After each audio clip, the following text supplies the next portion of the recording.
formation, 2 backs in there, and from shotgun goes Money, and he takes the knee, and that clock will run. It looks like, barring some chaotic turnover here, Spanish Fork will move on to get Woods Cross on Saturday.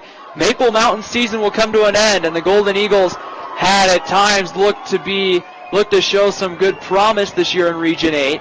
Still has a bright future. Will have Jaron Hall coming back next year for his senior campaign at Maple Mountain. Well, if you're Jason Money and the Dons here, you played well the last couple of weeks. They barely lost to Salem Hills. They get Knowles back at running back. I mean, the one thing I'd be worried about heading into the Woods Cross game is fatigue. They played on Thursday. They played a full game on Tuesday, and then they got to turn around and play on Saturday against I believe that's the Region 5 champions, Woods Cross.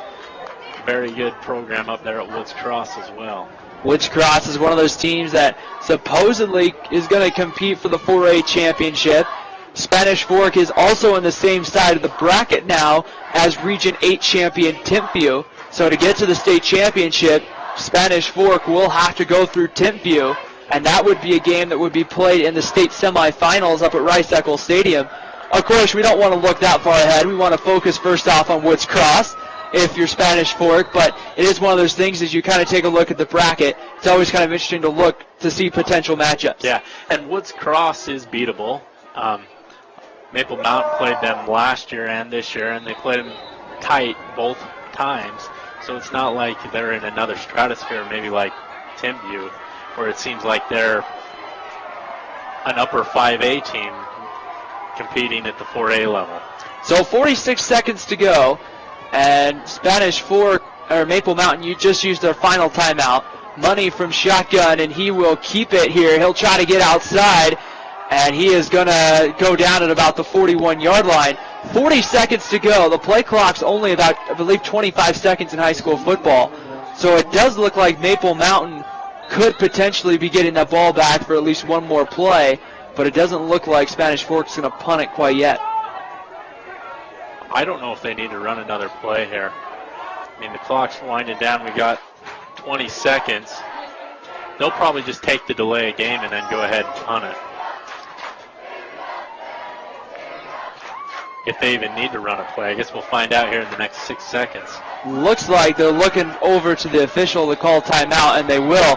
3.7. There's a flag that comes in for delay of game.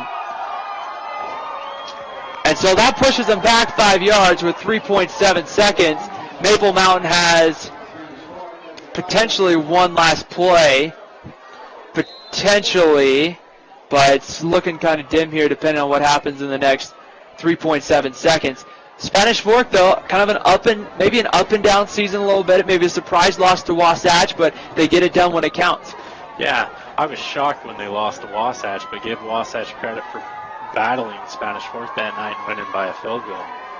Money set from shotgun here. He's going to keep it, try to kill the clock, and the clock has expired. Money will just throw. It looks like he just tried to think. He fumbled, and Maple Mountain recovers. And did they score? Touchdown, Maple Mountain!